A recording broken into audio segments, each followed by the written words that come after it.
UPSC UPSC निकालकर IAS बनना हर किसी का सपना होता है, लेकिन आईएएस बनने का रास्ता बहुत ही संघर्ष से भरा होता है। लेकिन यह संघर्ष बहुत कम हो जाता है यदि हमें कोई मार्ग दिखाने वाला हो। तो दोस्तों, आज की इस वीडियो में हम आपको कुछ ऐसे खास टिप्स देने वाला हूं जिसकी मदद से आपका मुश्किल थोड़ा आसान हो जाएगी। दोस्तों, सिविल सर्विसेज की तैयारी करने से पहले इस एग्जाम की फिलोसफी को समझना बहुत जरूरी है, क्योंकि दिन रात पढ़ना, अच्छी कोचिंग जाना या सैकड़ों किताबें पढ़ना इस एग्जाम में सफलता की गारंटी नहीं है। सफल व्यक्ति का भाषण ना सुने। तैयारी करने वाले सबसे बड़ी गलती यह करते हैं कि वो हर सफल व्यक्ति का भाषण बड़े गौर से सुनते हैं और उसे कॉपी करने की कोशिश करते हैं, तो बहुत घातक साबित होता है, क्योंकि सफल व्यक्ति कभी भी पूरी ईमानदारी से अपनी पढ़ाई का तरीका नहीं बताता। वह हर चीज को बढ़ा चढ़ाकर बताता है, क्योंकि वह अपने आप को दूसरों से विशेष दिखाना चाहता है। हम जो देखते सुनते और पढ़ते हैं वह हमेशा सही नहीं होता, इसलिए किसी की बात को सुनकर उस पर आंख करके विश्वास मत करो और ना ही उसकी कॉपी करो।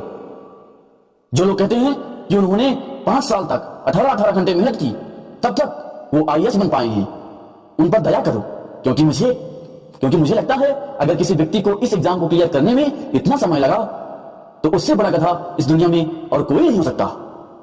सबसे नया पैटर्न आया है। यह परीक्षा इतनी आसान हो गई है कि यह 45% अंक लाने पर आईएएस टॉप कर जाते हैं और 38% मार्क्स पर आ जाने पर आपका आईएएस बनना पक्का हो जाता है। अभी आपने सोचा कि लोग इस पर परीक्षा में इतना कम स्कोर क्यों कर पाते हैं? ध्यान रखिए कि सिलेबस बनाने वाला ना तो मूर्ख है और ना ही आपका दुश्मन है।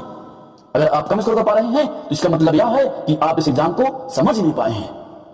यह पक्का है कि यूपीएससी आपकी मदद करने के लिए ही बैठा है, पर सवाल यह है कि आप अपना हाथ आगे बढ़ा पा रहे हैं या नहीं।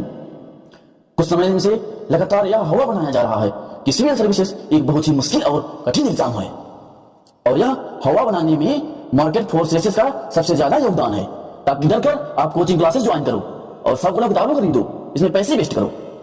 यदि आप में स्नातक की डिग्री है, आपको सिविल सर्विसेज की तैयारी के लिए किसी की मदद की जरूरत नहीं है।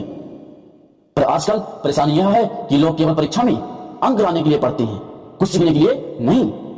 मेरा दावा है कि अगर आपको अपनी 12वीं तक की पूरी पढ़ाई याद हो तो कोई भी आपको सिविल सर्विसेज क्वालिफाई करने से नहीं रोक सकता। हाँ, कुछ अलग जो सिलेबस है उसके हिसाब से आपको तैयारी करनी होती है। सिविल सर्विसेज के एग्जाम में 12वीं तक के एग्जाम व ग्रेजुएट की विचार क्षमता का परीक्षण किया जाता है। इस परीक्षा में आपसे वही पूछा जाता है जिसकी अपेक्षा एक सामान्य व्यक्ति से की जा सकती है। हर काम को करने से पहले अपने आप से यह सवाल पूछिए कि आप यह काम क्यों कर रहे हैं।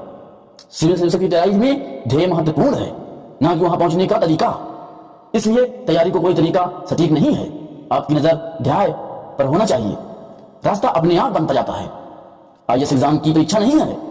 सिविल सर्विसेज में आपका एग्जाम नहीं जांचा जाता, बल्कि आप में वह काबिलियत देखी जाती है जो एक सिविल सेवक में होना चाहिए। जो पढ़ते हैं वह आगे कभी काम नहीं आता। आईएएस की तैयारी के लिए आप जो भी विषय पढ़ते हैं, चयनित हो जाने के बाद वो कहीं काम नहीं आती। अगर कुछ काम आता है तो वह है आपकी स्किल। इसलिए यह परीक्षा आजकल एग्जाम की जगह व्यक्तित्व की परीक्षा बन गई है। यूपीएससी के लिए किसी फॉर्म में आपसे यह कभी नहीं पूछा जाता कि आपने कौन सी किताबें पढ़ी हैं या आप दिन में कितने घंटे पढ़ते थे, बल्कि यह पूछा जाता है कि आपकी हाजिब क्या है, क्योंकि आपकी हाजिब ही आपके व्यक्तित्व की पहचान है। ज्ञानी व्यक्ति बहुत सारे प्रशासक होते हैं। जो व्यक्ति बहुत ज्ञानी होते हैं वो सामान्यतः अच्छा प्रशासन नहीं चलाते। इसलिए यह परीक्षा सबसे ज्यादा ज्ञानी लोगों की खोज करने के लिए नहीं है। एक ज्ञानी ही चाहिए होते तो यूनिवर्सिटी टॉपर को इसी भी आईएएस बना देते। कितना आसान था यूपीएससी के लिए। यूपीएससी के लिए भी अगर उन्हें देश के सबसे ज्ञानी लोगों के आईएएस बनाना होता तो वे परीक्षा कराने की बजाय सीधे हर यूनिवर्सिटी के टॉपर को ही आईएएस बना देते। अनपढ़ अकबर देश का सबसे अच्छा प्रशासक था। अकबर तो बिल्कुल पढ़ा लिखा नहीं था, पर उसके शासन को देश के सबसे बेहतरीन प्रशासन के लिए जाना जाता है।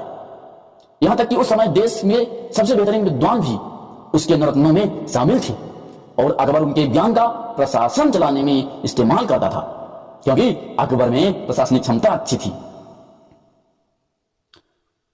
सिविल सर्विसेज एग्जाम व्यवहारिक एग्जाम की परीक्षा है। व्यवहारिक एग्जाम आपकी ऑब्जेक्शन, अनुभव, विश्लेषण और कॉमन सेंस से मिलकर बनता है। जो प्रश्न उठाना नहीं जानता वो आईएएस नहीं बन सकता। हर बात जो आप सुनते हैं, देखते हैं, उस पर प्रश्न उठाइए, उस पर शक कीजिए, और जब तक पूरी तरह संतुष्ट ना हो जाएं सब पर, तब तक उसने नाट मानिए। सिविल सर्विसेज में दो सबसे बड़े गुण होते हैं, ओरिजिनलिटी और डिसीजन मेकिंग। यूपीएससी अपने वह रहा मटेरियल ढूंढती है जिसे आगे चलकर एक बेहतरीन प्रशासन के रूप में ढाला जा सके। आईएएस की तैयारी मतलब आ बैल मुझे मार, आईएएस मतलब कि आ बैल मुझे मार। सिविल सर्विसेज में आने का मतलब है अपने सिर पर और जिम्मेदारियां लेना। यदि आप जिम्मेदारियों से बचना चाहते हैं या अपनी वर्तमान जिम्मेदारियों को ही अच्छे से पूरा नहीं कर पा रहे हैं तो कृपया इस फील्ड में न आएं।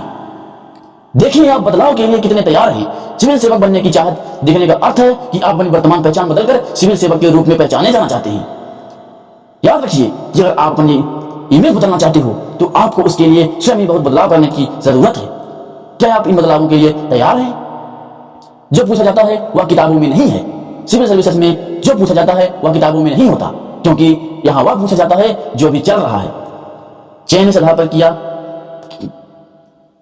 पर की आप नया क्या सोच पाते हैं। सिविल सर्विसेज में आपका चयन इस बात पर निर्भर करता है कि आप किसी भी विषय में क्या नया सोच पाते हैं, और कुछ भी नया आप तब तक सोच पाते हैं जब तक कि अपना खुद का ऑब्जेक्शन विकसित करते हैं और अपने ऑब्जेक्शन को तार्किक तरीकों से लोगों के सामने रख पाते हैं। सरल सबसे कठिन होता है।